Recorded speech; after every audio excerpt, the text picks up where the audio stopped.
Morning. आज जा रहे देवझर जो कि नरसिंहपुर बडम्पा पे आता है, कटक डिस्ट्रिक्ट में। हालांकि हम भुवनेश्वर से निकले थे 8:30 बजे, अभी 9:30 बज चुका है। हम आ चुके हैं 18.9 यानी कि 19 किलोमीटर। भुवनेश्वर टाउन था तो बारिश की वजह से हम स्पीड ना आ पाए, और अभी भी फ़िलहाल बारिश हो रहा है। 2 दिन से लगातार बारिश हो रहा है, लेकिन आज का जो बारिश है, ये बारिश में भीगने का मज़ा ही कुछ अलग है और ट्रैवल करने का मज़ा ही कुछ अलग है, क्योंकि ज़्यादा हाई डेंस बारिश नहीं हो रहा है, लाइटली हो रहा है। और भुवनेश्वर से देवझर वाटरफॉल 120 किलोमीटर डिस्टेंस है, जो कि हम ऑलरेडी 20 किलोमीटर कवर कर चुके हैं और 100 किलोमीटर जाना है। ज़्यादा दूर नहीं है, छोटा सा राइड है, लेकिन जितना टाइम लगना था उससे ज़्यादा लगेगा, क्योंकि एक तो बारिश हो रहा है, थोड़ा ट्रैकिंग भी करना पड़ेगा। और ये ब्रिज बनाया गया था 2017 में, जिस टाइम में नवीन पटनायक जी उड़ीसा का चीफ मिनिस्टर थे। ब्रिज का वो लेंथ है लगभग 3 किलोमीटर का डिस्टेंस है। इसको बनाने में 114 करोड़ का बजट लगा था, और ये है उड़ीसा का सबसे longest bridge. Netaji Subhash Chandra Bose bridge कहा जाता है, और कुछ लोग त्रिशुलिया ब्रिज भी कहते हैं। ये कटक और भुवनेश्वर दोनों को आपस में जोड़ता है ये ब्रिज। बहुत शानदार खूबसूरत व्यू है। हम अभी पहुंच जाएंगे कटक की साइड में। ये जो आप नदी देख रहे हैं, ये है, इसका नाम काठाजोड़ी। बहुत लोग कंफ्यूज होते हैं कि महानदी या काठाजोड़ी, लेकिन ये काठाजोड़ी नदी के ऊपर ब्रिज बना हुआ है। देखिए कितना खूबसूरत इंडिया फ्लैग हमारा आ रहा है। सारे जहां से अच्छा हिंदुस्तान हमारा। जय हिंद। हमें इसे लेफ़्ट जाना है। लेफ़्ट साइड जाएंगे तो नेशनल हाईवे धवलेश्वर ढेंकानाल, तो हमको इस साइड जाना है। आ गए हम कटक पे। स्वागत नहीं करोगे हमारा? कटक का मज़ा लीजिए। खूबसूरत सा रास्ता। त्रिशुलिया ब्रिज के बाद हम नदी के किनारे किनारे रास्ते पे जा रहे हैं। ये रास्ता ज़्यादा भीड़ भाड़ नहीं है, लोग ज़्यादा कम्युनिकेट नहीं कर रहे हैं। 2023 में ये ब्रिज बनाया गया था। इसको कहा जाता है मधुसूदन ब्रिज, जो कि कटक और बांकी को कनेक्ट करता है। और आप देख सकते हैं खूबसूरत भरा पड़ा नदी है, और ये जो नदी है महानदी कहा जाता है। यहाँ पे हालांकि ज़्यादा वाइड नहीं है, ये महानदी के ऊपर बनाया गया है। बहुत खूबसूरत ब्रिज है ये त्रिशुलिया ब्रिज, जो कि नेताजी सुभाष चंद्र ब्रिज कहा जाता है। उसी ब्रिज के बाद ये दूसरा ब्रिज है।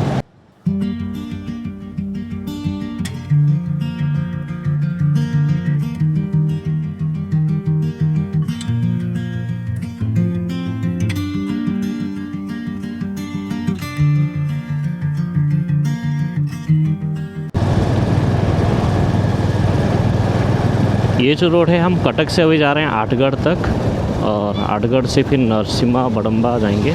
तो ये रास्ता गांव के अंदर से जा रहा है। बहुत सारे गायें रास्ता पे सोए हैं, जो कि डेंजर तो है, लेकिन वो लोग जाएंगे भी कहाँ? अभी हर जगह पे मिट्टी गिला पड़ा है, रास्ता थोड़ा सूखा है तो सो जाते हैं। ओए मौसी,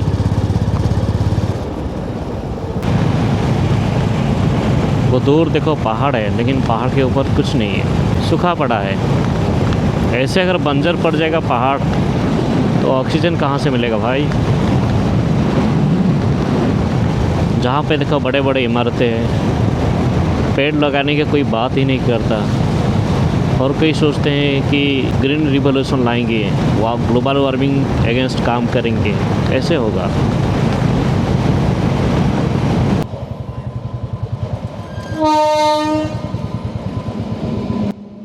ये जो आप रेलवे पटरी का ट्रैक देख रहे हैं, ये गेट की वजह से, जो लोगों की लापरवाही, ट्रैकमैन की जो लापरवाही की वजह से बहुत सारे एक्सीडेंटल डेथ होता है।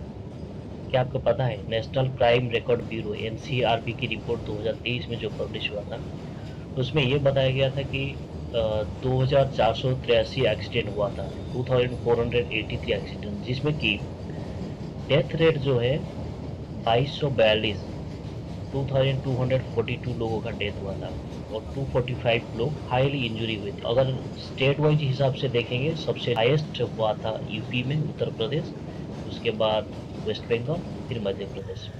इसी इलाका में ज़्यादातर एक्सीडेंटल डेथ हुआ है। लेकिन ऑल इंडिया वाइड अगर देखेंगे 2242 लोगों का एक्सीडेंटल डेथ हुआ है। ये रेलवे ट्रैक का जो तो इसका मैकेनिज्म प्रॉब्लम हो गया, कोई ट्रैकमेंट ठीक से उसको ऑपरेट नहीं कर पाया, या तो लोगों का लापरवाही की वजह से इन लोगों का जान चला गया है। अगर टोटल रेलवे एक्सीडेंटल डेथ के हिसाब से बात करेंगे 21,803 एक्सीडेंटल डेथ हुआ है। भाई जो भी बोलो, मज़ा बहुत आ रहा है क्योंकि आज वेदर इतना खूबसूरत है, फुल ट्रैवलिंग वाला वेदर है। Notified area council Athgarh, welcome to Athgarh. हमको आठगढ़ ने स्वागत किया है। रोड थोड़ा सा ख़राब है यहाँ से, देखते हैं आगे कैसा रोड आएगा। छोटा सा नाला, नाला सुपारा। ओए चाचा साइड हो जाओ। हम यहाँ से लेफ्ट,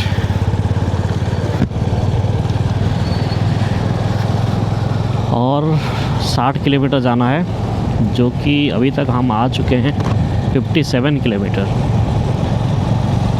बारिश हो रहा है और ट्रैफिक भी बहुत सारे था, गांव का एरिया था स्पेशली, तो इसलिए हम ज़्यादा रफ्तार से नहीं आ पाए।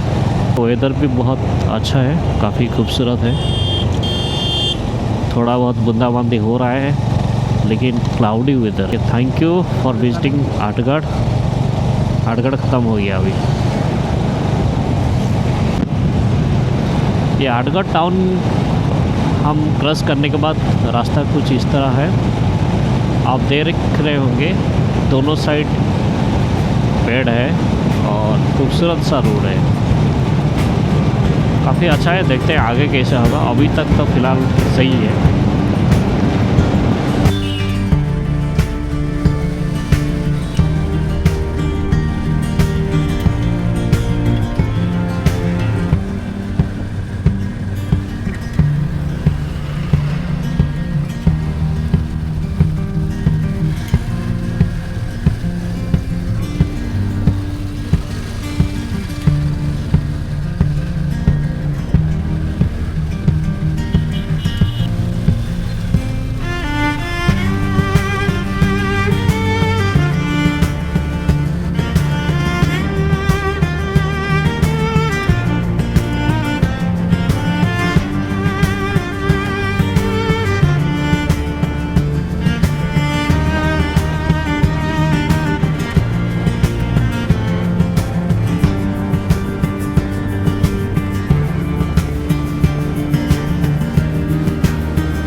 चलो मैं आपको एक इंटरेस्टिंग चीज़ दिखाता हूँ, हम कितना आसानी से बाइक से एक ट्रैफिक को पार कर सकते हैं। देखिए अभी यहाँ से हम गए और थोड़ा बस बाई साइड हो जाओ, थोड़ा थोड़ा थोड़ा, ओके ओके, चलो चलो।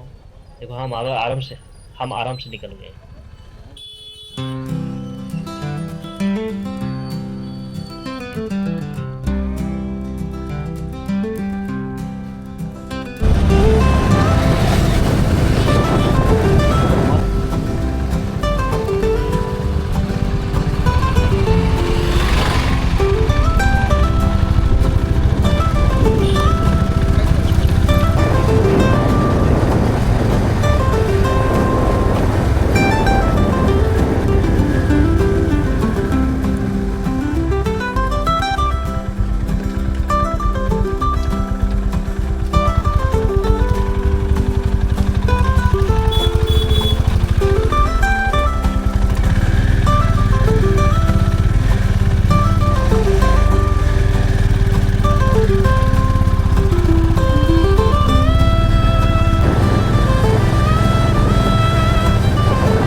जगह देख रहे हैं यहाँ पे आप अपना गाड़ी पार्क कर सकते हैं। कार हो गया, बाइक हो गया, बसेस हो गया, स्पेस बहुत अवेलेबल है। सामने आप देख सकते हैं पहाड़ भी है और यहाँ पे कुछ छोटा मोटा दुकानें भी है, खाने का चीज भी आपको मिल जाएगा।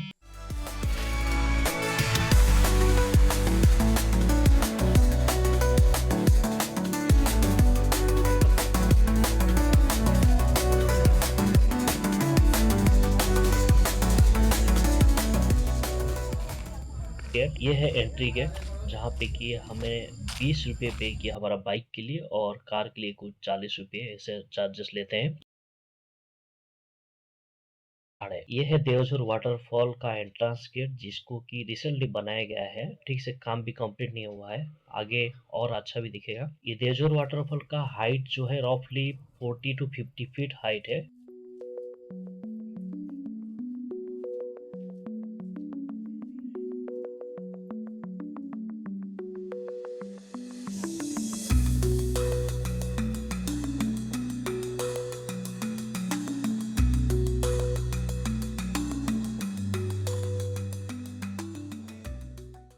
इस इलाके में आपको ज्यादातर बाम्बो ट्री मिलेगा। क्या आपको पता है बाम्बो ट्री को वर्ल्ड का फास्टेस्ट ग्रोइंग प्लांट कहा जाता है, क्योंकि एक दिन में लगभग 3 फीट का हाइट तक बढ़ने का चांसेस है और ये कम पानी में भी सरवाइव कर लेता है।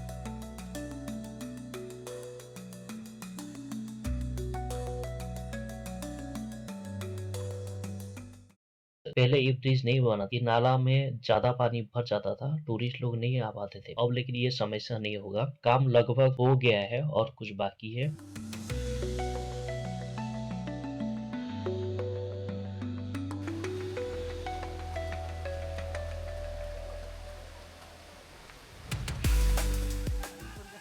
जब हम वाटरफॉल के पास पहुंचे, कुछ लोग नहा रहे थे और कुछ फोटो भी निकाल रहे थे।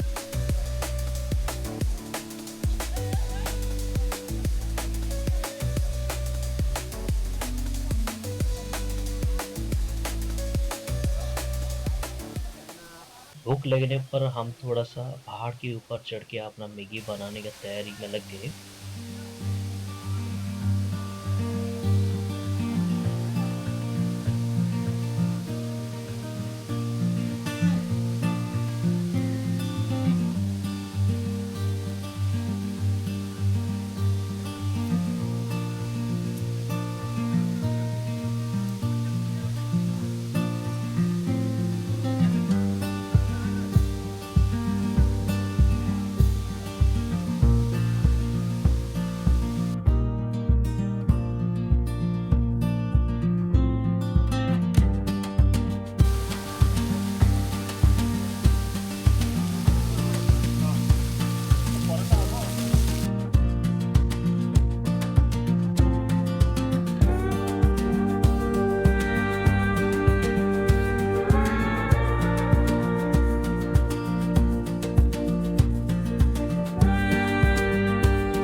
मैगी खाने का ये मतलब भी होता है 35 to 36% ट्रैवलर जो रहते हैं मैगी नूडल्स प्रीफर करते हैं, क्योंकि ये आसानी से बन भी जाता है, आपको कैरी करने के लिए ज़्यादा स्पेस की जरूरत।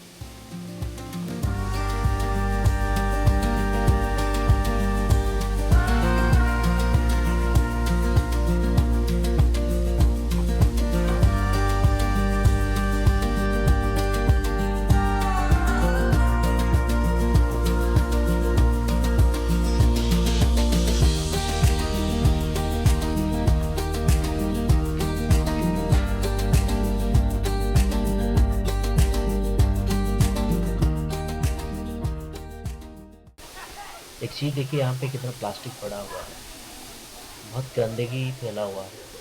अगर हम इसको साफ नहीं करेंगे, हम तो हालांकि हमारा जितना भी गार्बेज था वो एक पॉलीथीन में पैक कर दिए।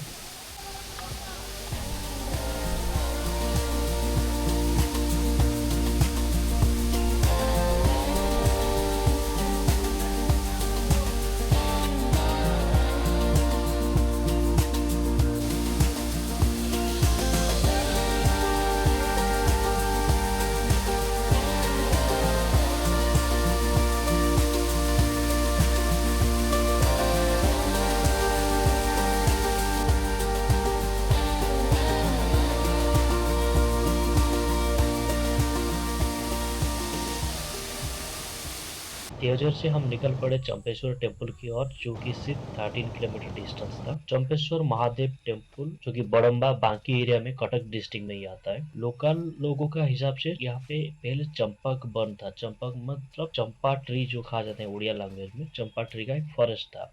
तो इसी के नाम के हिसाब से चंपेश्वर महादेव टेम्पल नाम दिया गया है। इसको बनाया गया था 9th और 11th सेंचुरी के आसपास, जो कि कलिंगा टेम्पल के आर्किटेक्चर के हिसाब से इसका जो बनाने का स्ट्रक्चर है उसी हिसाब से बनाया गया है। ये चंपेश्वर टेम्पल महानदी के पास है। यहाँ पे ज्यादातर महाशिवरात्रि हो गया, सोमवार व्रत हो गया, श्रावण महीने में ज्यादा भीड़ रहता है, क्योंकि ये शिव जी को पूजा करने के लिए यहाँ पे ज्यादातर श्रद्धालु आते हैं। चंपेश्वर टेम्पल के पास एक कच्छप कुंड है। ये जो कच्छप कुंड है यहाँ पे टर्टल रहते हैं, जो कि बहुत सालों से यहाँ पे रह रहे हैं। आप इसका आकार अगर देखें कितना बड़ा, आप देख सकते। लोग इनको खाना खिलाते हैं गुड लक। हिंदू प्रथा परंपरा के हिसाब से टर्टल, जिसको कच्छप कहते हैं, वो लॉर्ड विष्णु का अवतार है। तो आप उनको गुड लक विश के लिए कुछ खिला भी सकते हैं, लेकिन हाँ, ये चीज का ध्यान रखिए, प्लास्टिक चीज कुछ भी इसके अंदर मत डालिए।